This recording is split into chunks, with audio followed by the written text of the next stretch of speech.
অগপ নহয় বিজেপিৰ হৰ্ডিঙতহে জিলিকিছে দুই আঞ্চলিক নেতা গেৰুৱা ফুল অতুল বৰা কেশৱ মহন্ত গোপনে অগপতীয়াক দুই নেতাৰ ৰাজ্যৰ ৰাজনীতিত ঘটিল নেকি ডাঙৰ অঘটন এই প্ৰশ্ন এতিয়া সৰ্বত্ৰে উত্থাপন হৈছে চৰকাৰী আৰু দলীয় কাৰ্যসূচীলৈ অসমলৈ আহিব কেন্দ্ৰীয় গৃহমন্ত্ৰী অমিত শ্বাহৰ আগমনৰ পূৰ্বে ৰাজ্যৰ ৰাজনীতিত ঘটিল নেকি ডাঙৰ অঘটন এই প্ৰশ্ন এতিয়া সৰ্বত্ৰে উত্থাপন হৈছে বিজেপিৰ সহযোগী তথা আঞ্চলিক ৰাজনৈতিক দল অসম গণ পৰিষদৰ দুই শীৰ্ষ নেতা তথা ৰাজ্য চৰকাৰৰ মন্ত্ৰী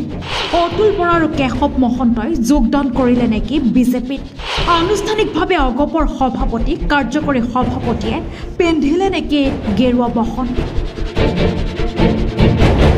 এই দুই নেতাই আনুষ্ঠানিকভাৱে বিজেপিত যোগদান কৰাৰ কোনো খবৰ নাই যদিও বৰঝাৰস্থিত লোকপ্ৰিয় গোপীনাথ বৰদলৈ বিমানবন্দৰৰ পৰা বশিষ্ঠস্থিত ৰাজ্যিক বিজেপিৰ কাৰ্যালয়ক বাজপেয়ী ভৱনলৈকে সকলোতে দেখা এই দুই নেতাৰ হৰ্ডিং বেনাৰ আদিয়ে এনে বাৰ্তাই প্ৰেৰণ কৰিছে বিজেপিৰ প্ৰতীক পদুম ফুলৰ চিহ্ন সম্বলিত আৰু ভাৰতীয় জনতা পাৰ্টি অসম প্ৰদেশ লিখা হৰ্ডিঙতহে দেখা গৈছে অতুল বৰা কেশৱ মহন্তৰ ফটো সেই হৰ্ডিঙৰ কোনো স্থানতে নাই অসম গণ পৰিষদৰ প্ৰতীক অথবা দলটোৰ নাম এই লৈ এতিয়া সামাজিক মাধ্যমত তীব্ৰ চৰ্চা চলিছে বহুতে আঞ্চলিকতাবাদী এই নেতাই আঞ্চলিকতাৰ পোচাকেৰে গেৰুৱা দলটোত লীন যোৱাটোৱে উচিত বুলিও মন্তব্য কৰা পৰিলক্ষিত হৈছে আন বহুতে আকৌ নামত বিজেপি অগপ দুটা ভিন্ন আদৰ্শৰ ৰাজনৈতিক দল যদিও দৰাচলতে এতিয়া এটা দললৈ পৰিণত হৈছে বুলিও উল্লেখ কৰিছে এফালে বিজেপিৰ সভাপতি দিলীপ শইকীয়া মন্তব্য কৰিছে এনডিএ সন্মিলিত অগপ বিজেপি সকলো থাকিব বেনাৰত বিজেপিয়ে অগপ সভাপতিক আদৰিছে কাইলৈ অগপয়ো বিজেপি নেতাক আমন্ত্ৰণ জনাই পোষ্টাৰ আঁৰিব পাৰে আমাৰ মাজত বিভ্ৰান্তি নাই আমি এনডিএ হিচাপে আছো এনডিএ হিচাপে 2026ত নিৰ্বাচন খেলিম বিজেপিৰ প্ৰতীকযুক্ত বেনাৰত অগপৰ দুই মন্ত্ৰীৰ ফটোক লৈ এনেদৰে প্ৰতিক্ৰিয়া ব্যক্ত বিজেপি সভাপতি দিলীপ শইকীয়াৰ বিজেপিৰ প্ৰতিচিহ্ন বা বিজেপিৰ নাম লিখা আছে গোটেই তাকলৈ প্ৰতিক্ৰিয়া কি হৈছে এইখন আদৰিছো বুলি লিখা আছে আপোনালোকে এইটোক লৈ কনফিউজ নকৰিব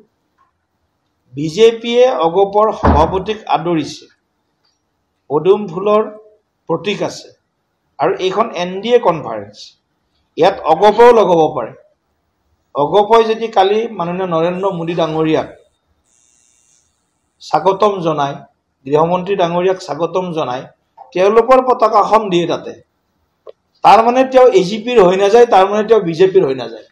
আপোনালোকে এইবিলাক নিউজক অলপ সেন্সেশন দিব বিচাৰে আৰু ইতিমধ্যে আমি দুইটা ব্যৱস্থা ৰাখিছো এতিয়া আকৌ অগপৰ পতাকাও থাকিব তেওঁলোকৰ নামত ষ্টেণ্ডি বনাব গতিকে ইয়াত আমাৰ মাজত কোনো কনফিউজ নাই আপোনালোকে অলপ কনফিউজ সৃষ্টি কৰিব বিচাৰে গতিকে আমি এনডিএ হিচাপে আছো মই বাৰে বাৰে কৈ আছো এনডিএ হিচাপে থাকিম এনডিএ হিচাপে 26ত নিৰ্বাচন খেলিম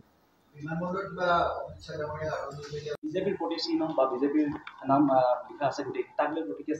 কি হৈছে এইখন আদৰিছো বুলি লিখা আছে আপোনালোকে এইটোক লৈ কনফিউজ নকৰিব বিজেপিয়ে অগপৰ সভাপতিক আদৰিছে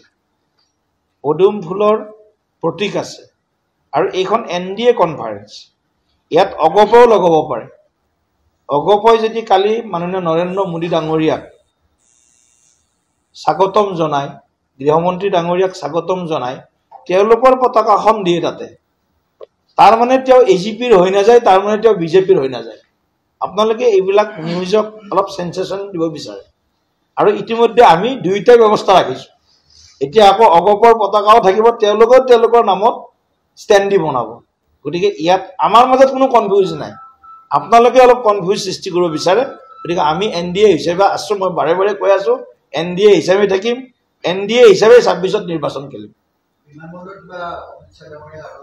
বিজেপিৰ প্ৰতিচিহ্ন বা বিজেপিৰ নাম লিখা আছে গোটেই তাকলৈ প্ৰতিক্ৰিয়া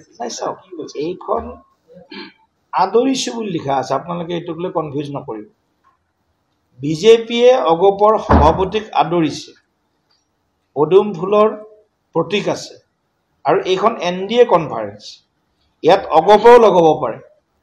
অগপই যদি কালি মাননীয় নৰেন্দ্ৰ মোদী ডাঙৰীয়াক স্বাগতম জনাই গৃহমন্ত্ৰী ডাঙৰীয়াক স্বাগতম জনাই তেওঁলোকৰ পতাকাখন দিয়ে তাতে তাৰ মানে তেওঁ এজিপিৰ হৈ নাযায় তাৰ মানে তেওঁ বিজেপিৰ হৈ নাযায় আপোনালোকে এইবিলাক নিউজক অলপ সেন্সেশন দিব বিচাৰে আৰু ইতিমধ্যে আমি দুইটা ব্যৱস্থা ৰাখিছো এতিয়া আকৌ অগপৰ পতাকাও থাকিব তেওঁলোকৰ নামত ষ্টেণ্ডি বনাব গতিকে ইয়াত আমাৰ মাজত কোনো কনফিউজন নাই আপোনালোকে অলপ কনফিউজ সৃষ্টি কৰিব বিচাৰে গতিকে আমি এনডিএ হিচাপে আছো মই বাৰে বাৰে কৈ আছো এনডিএ হিচাপে থাকিম এনডিএ হিচাপে 26ত নিৰ্বাচন খেলিম উল্লেখযোগ্য যে অহা 28 আগষ্টৰ সন্ধিয়া গুৱাহাটী পাবহি কেন্দ্ৰীয় গৃহমন্ত্ৰী অমিত শ্বাহ সেই নিশা কইনাধৰৰ ৰাজ্যিক অতিথিশালাত অতিবাহিত কৰাৰ পাছত 29 আগষ্টত নৱনিৰ্মিত ৰাজভৱন তেওঁ শুভ উদ্বোধন কৰিব এই অনুষ্ঠানৰ পাছত খানাপাৰাত এনডিএৰ পঞ্চায়ত সন্মিলিত নৱনিৰ্বাচিত পঞ্চায়ত প্ৰতিনিধিসকলৰ আগত ভাষণ দিব অমিত শ্বাহে বিয়লি তেওঁ অংশগ্ৰহণ কৰিব গোলাপ বৰবৰাৰ জন্ম শতবাৰ্ষিকী অনুষ্ঠানত এনে কিছু কাৰ্যসূচী হাতত লৈ অসমলৈ আহিবলগীয়া অমিত শ্বাহক আদৰণি জনাই ৰাজ্যিক বিজেপিয়ে বৰজাৰৰ বিমানবন্দৰৰ পৰা আৰম্ভ কৰি সমগ্ৰ মহানগৰীতে হৰ্ডিং বেনাৰ দলীয় পতাকা আঁৰি দিছে তাৰ মাজতে অগপৰ দুই নেতাৰ ফটো বিজেপিৰ হৰ্ডিঙত ডাঙৰ ডাঙৰকৈ ওলমি থকা দেখা গৈছে তাক লৈ এতিয়া সৰ্বত্ৰে চৰ্চা